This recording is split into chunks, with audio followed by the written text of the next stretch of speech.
इकरा हसन को गाजीपुर बॉर्डर पर रोक लिया गया है। सपा नेता इकरा हसन को पुलिस ने रोक लिया है। इकरा को प्रतिनिधिमंडल के साथ बरेली जाना था। संभल में बर्क को भी पुलिस ने रोका हुआ है, हाउस अरेस्ट किया हुआ है, और लखनऊ में माता प्रसाद पांडे को भी नजरबंद किया हुआ है।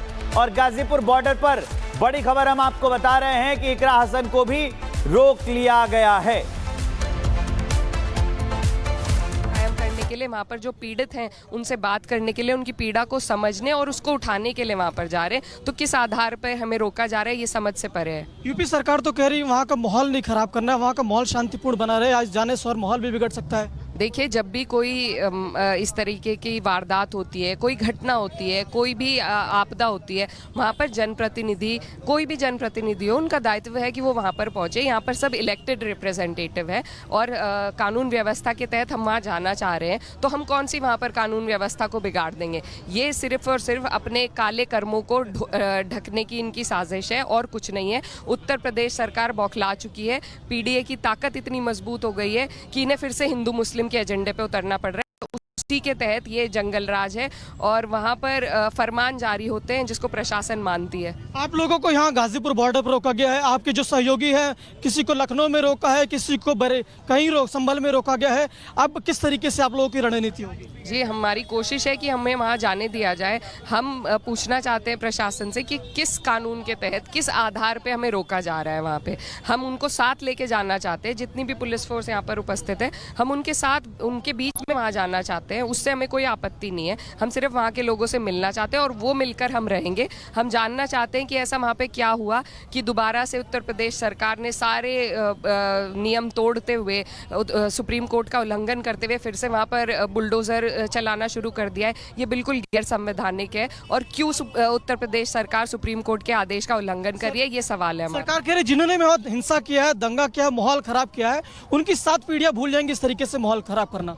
देखिए, ये सरकार ही 1 साल बाद उतर जाएगी, क्योंकि जब पानी सर से उतर जाता है तो वो शासन ज़्यादा दिन नहीं चल पाता। और अब एक इतने सरल और आक्रामक मैसेज को भी अगर अन्यथा रूप से लेकर एक पर्टिकुलर कम्युनिटी को टारगेट किया जा रहा है, तो ये साफ साफ दर्शाता है कि उत्तर प्रदेश सरकार सिर्फ जंगल राज चाहती है और गैर संवैधानिक ये सरकार है। विपक्ष पहले दिन से कह रहा है कि हमें संविधान और संविधान के मूल्यों की रक्षा करनी है, लेकिन ये सरकार हर रोज संविधान को तार-तार करने का काम। जी, आप युवा सांसद, आपकी रणनीति क्या होगी? वहाँ युवाओं से किस तरीके से संवाद करेंगे? अब हमें पहुंचने दिया जाए तो हम सबसे मिलेंगे और जानेंगे कि किस आधार पर उनके घरों पर बुलडोजर चल रहा है, क्यों उन्हें जेलों में डाला जा रहा है, क्या उन्होंने ऐसा पाप किया है जिसके तहत उन पर इतनी कड़ी कार्रवाई हो रही है। तो इकरा हसन को हम आपको सुनवा रहे थे। अब हम चलिए ग्राउंड जीरो आपको लिए चलते हैं। हमारे 3 सहयोगी 3 जगह से जुड़े हुए हैं। गणेश जुड़े हुए हैं गाजीपुर बॉर्डर से, राघवेंद्र लखनऊ से दिखाई दे रहे हैं और संभल से अमृत हैं। सबसे पहले गणेश के पास आपको लिए चलते हैं। आज अभी वहां पर क्या हालात है? आज जब जा रही थी इकरा हसन, उन्होंने आपसे बात भी की, उन्हें रोक लिया गया, क्या अभी वो वहीं पर हैं, आगे बढ़ेंगी? प्रशासन का क्या कहना है? आप कह रहे जिस तरीके से नेपाल में हालात हुए उस तरीके से हालात भारत में भी हो जाएंगे? मैंने ऐसा नहीं कहा है, मैंने ऐसा नहीं कहा है। देखिए, इकरा हसन का साफ तौर से कहना था कि इस तरीके से उन्होंने किसी भी प्रकार का कोई बयान नहीं। देखिए, समाजवादी पार्टी के जो नेता है, अब पुलिस के अलावा जो प्रतिनिधि हैं उनसे बात करने की लगातार कोशिश कर रहे हैं कि उन्हें इस तरीके से इस गाजीपुर का जो यूपी का बॉर्डर है, यहाँ से आगे जाने दिया जाए। हरेंद्र मलिक को आप देख सकते हैं कि यहाँ पर उत्तर प्रदेश के पुलिस के जो अधिकारी उनसे लगातार बात कर रहे हैं और लगातार इस तरीके से अब देखिए बड़ी संख्या में जो समाजवादी पार्टी के जो तमाम नेता निकले थे, चाहे हरेंद्र मलिक हो, इकरा हसन हो, मुहिबुल्लाह नदवी हो, इन सभी को यहाँ पर यूपी के गाजीपुर बॉर्डर पर रोक लिया गया और कहा जा रहा है कि यहाँ से अब आप आगे हम बात करते हैं। नदवी साहब, आपको यहाँ पर बॉर्डर पर रोक लिया गया, आगे नहीं बढ़ने दिया जाएगा। सर, ये भी गैर संवैधानिक है, रोकना भी। वहाँ जाना, वहाँ की पीड़िता को सुनना, वहाँ का दुख दर्द को जानना, ये भी हमारा कानूनी हक है जिससे हमको रोका जा रहा है। मलिक साहब, आपको आगे नहीं बढ़ने दिया जा रहा है, क्या कहेंगे आप? अब मैं क्या कहूँगा, तो ये कहेंगे भाई आप जंगल में गए, अब ये कहेंगे हम कह रहे पैदल ही चलने दो, पैदल बरेली चले जाएंगे हम। अगर बरेली में प्रवेश वर्जित है तो हम फॉलो करेंगे, बरेली तक तो जाए हम, यहाँ कौन सा प्रवेश वर्जित है?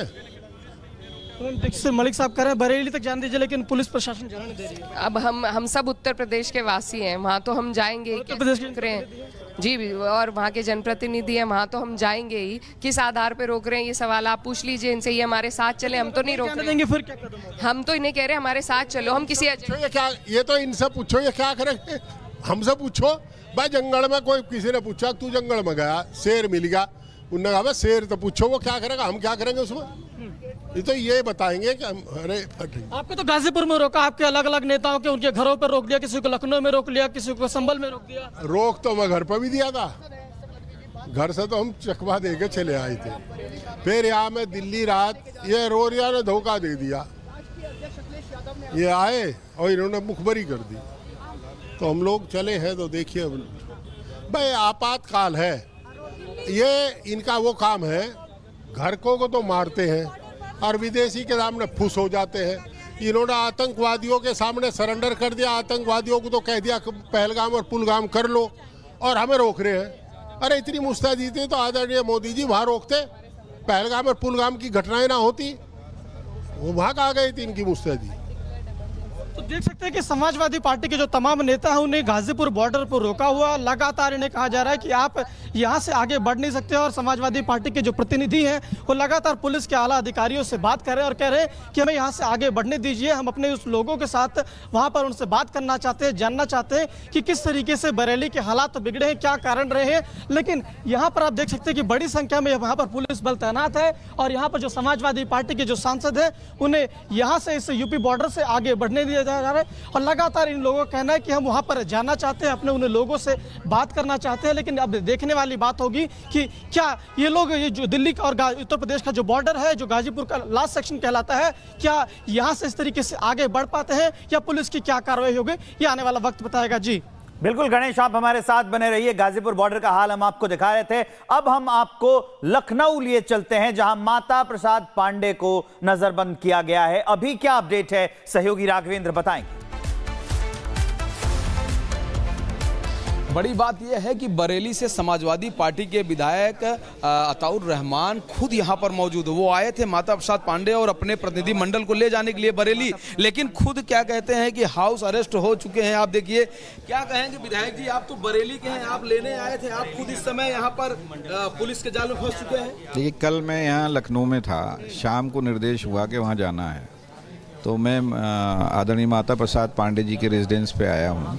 हम दोनों लोग वहाँ जाने के लिए तैयार थे, लेकिन इतना भारी पुलिस फोर्स लगा दिया है कि ये जाने को मना कर रहे हैं, और हम लोग गाड़ी में बैठना चाह रहे थे, गाड़ी में भी नहीं बैठने दिया गया। तो कैसे जाएंगे अपने जिले वापिस आप? देखिए अभी तो क्योंकि हम लोग कानून का पालन करने वाले लोग हैं, अभी फोर्स लगा हुआ है, ये लोग जाने नहीं दे रहे हैं, लेकिन बरेली तो जाएंगे। आप वहाँ के लोकल विधायक हैं, क्या कारण हो सकता है जो पुलिस वहाँ नहीं जाने दे रही है? वो कहते हैं माता प्रसाद पांडे जी को लिखित एक वो आया है कि वहाँ सिचुएशन ख़राब हो सकती है, जबकि हम लोग तो वहाँ लोगों से शांति व्यवस्था बनाने की अपील करने जाना चाहते थे। वहाँ पीड़ितों से बात करके, कार्यकर्ताओं से बात करके और अधिकारियों के सामने इन सब बातों को रखते ताकि पीड़ितों को न्याय मिल सके। ये जो वहाँ पर बुलडोजर चल रहा है, जो गिरफ्तारी की कार्रवाई हो रही है, उस पर आप क्या कहेंगे? देखिए अभी तो हम लोगों ने अखबारों में पढ़ा है, चैनलों पर देखा है, वहाँ गए तो हैं नहीं, इसीलिए हम लोग वहाँ जाकर असलियत जानना चाहते हैं, और ताकि अधिकारियों से भी बात कर सकें और आदरणीय राष्ट्रीय अध्यक्ष जी को वहाँ की रिपोर्ट दे सकें। तो आप देख सकते हैं कि हमारे साथ खुद समाजवादी पार्टी के विधायक जिन्होंने अपनी बात रखी।